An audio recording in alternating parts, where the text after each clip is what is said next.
घोसी उपचुनाव के लिए प्रचार का आज आखिरी दिन है। आज शाम 5 बजे थम जाएगा चुनाव प्रचार। 5 सितंबर को होगी वोटिंग, 8 सितंबर को फैसला आएगा। बीजेपी से दारा सिंह चौहान चुनावी मैदान में हैं, वहीं सपा से सुधाकर सिंह लड़ाई लड़ रहे हैं। तो आज आखिरी दिन है प्रचार का और शाम 5 बजे थम जाएगा चुनाव प्रचार। और घोसी उपचुनाव के लिए आज का दिन आखिरी है और चाहे बीजेपी हो या फिर सपा, दोनों ही पार्टियों ने पूरी ताकत झोंकी है इस उपचुनाव के लिए। लेकिन आज आखिरी दिन है, 5 सितंबर को वोटिंग होनी है।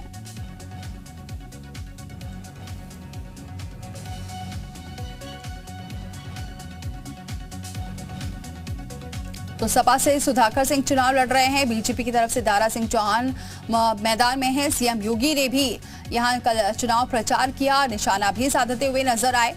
लेकिन आपको बताएं कि अब ये लड़ाई काफी इस बार दिलचस्प है। देखना ये होगा कि कौन इस पर बाजी मारता है, क्योंकि दोनों ही पार्टियों का अपनी अपनी तरफ से जीत का वादा है।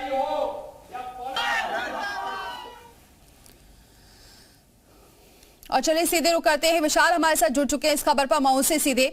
विशाल, आज आखिरी दिन है, शाम 5 बजे से ये चुनाव प्रचार थम जाएगा, लेकिन आज कौन कौन से ऐसे दिग्गज हैं जो चुनावी मैदान में उतरने वाले हैं दोनों ही पार्टियों से?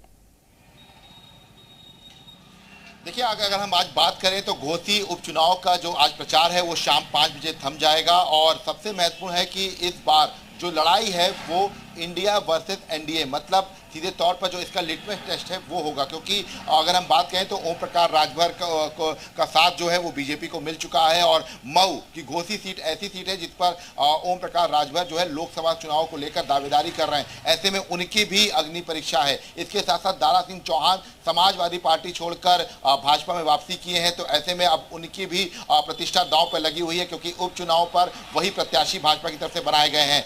कल मुख्यमंत्री योगी आदित्यनाथ ने यहाँ पर बाकायदा चुनाव प्रचार किया है। मैं इस वक्त घोसी में ही मौजूद हूँ और आपको बता दूं कि देखिए, आपको तस्वीरें दिखाता हूँ कि देखिए आप भाजपा के तमाम जो कार्यकर्ता हैं, तमाम जो नेता हैं, वो यहाँ पर सुबह से ही इकट्ठा होना शुरू हो चुके हैं, क्योंकि आज शाम 5 बजे तक ही ये पूरा प्रचार होना है। तो ऐसे में आज यहाँ पर रोड शो भी एक आयोजित किया जाएगा, जिसमें मनोज तिवारी निरहुआ जो आजमगढ़ से सांसद हैं वो भी यहाँ पर रोड शो करते हुए नजर आएंगे। आम्रपाली भी मौजूद रहेंगे। इसके साथ साथ लगातार उत्तर प्रदेश सरकार के 2 दर्जन से ज्यादा मंत्री लगातार यहाँ पर कैंप कर रहे हैं। इसके साथ साथ 60 से ज्यादा पदाधिकारी और विधायक जो हैं वो यहाँ पर कैंप कर रहे हैं। और सीधे तौर पर जो घोसी सीट है वो प्रतिष्ठा की सीट बन गई है और इसीलिए समाजवादी पार्टी भी ताकत लगा रही है। शिवपाल यादव लगातार यहाँ पर जो है दौरे कर रहे हैं। इसके साथ साथ समाजवादी पार्टी का जो फ्रंटल संगठन है वो भी यहाँ पर लगातार जो है एक्टिव है। तो ये लड़ाई बड़ी दिलचस्प होगी। और 5 तारीख को चूंकि मतदान होना है, लेकिन उससे पहले आज का जो दिन है वो बेहद महत्वपूर्ण है। आज शाम 5 बजे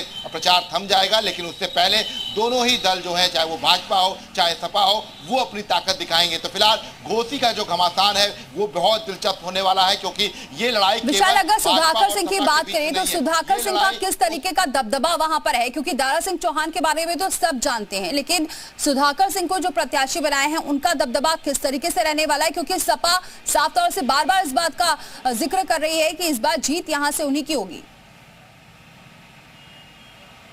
देखिए, ये बिल्कुल कहना गलत नहीं हुआ कि ये लड़ाई बड़ी दिलचस्प है और बहुत रोमांचक मोड़ पर है, क्योंकि यहाँ की जो सीट है इसको जिताने के लिए बीजेपी ने अपनी पूरी ताकत लगा दी है। दारा सिंह चौहान यहाँ के लोकल नेता हैं, यहाँ पर उन्होंने चुनाव जीता था, यूपी सरकार में मंत्री भी बने थे।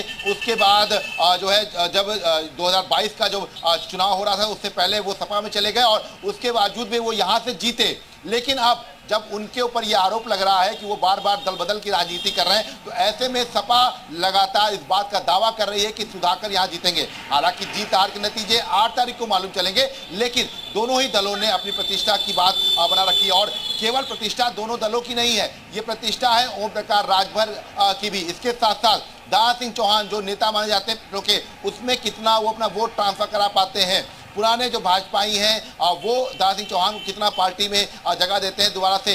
ये सब तमाम ऐसी चीजें हैं जो यहाँ पर इस बार जो है चेक की जाएंगी। और ये कह सकते हैं कि ये उपचुनाव केवल एक सीट के लिए, एक विधानसभा सीट के लिए नहीं है, ये उपचुनाव उस चीज के लिए है जिसको लेकर पूरे देश भर में इस वक्त राजनीति चरम पर है। वो है गठबंधन INDIA वर्सेस एनडीए का जो बिल्कुल बिल्कुल सही कह रहे हैं आप विशाल। इस बार की लड़ाई काफी खास है क्योंकि आप जिसका जिक्र कर रहे हैं कि ये सपा वर्सेस बीजेपी नहीं बल्कि एनडीए वर्सेस आईएनडीआईए है। अब देखना होगा कि क्या नतीजे आते हैं, लेकिन जिस तरीके से आप बता रहे हैं कि आज आखिरी दिन है और आज सभी अब तैयार हो गए हैं चुनाव प्रचार के लिए। बहुत शुक्रिया विशाल ये जानकारी हम तक पहुंचाने के लिए।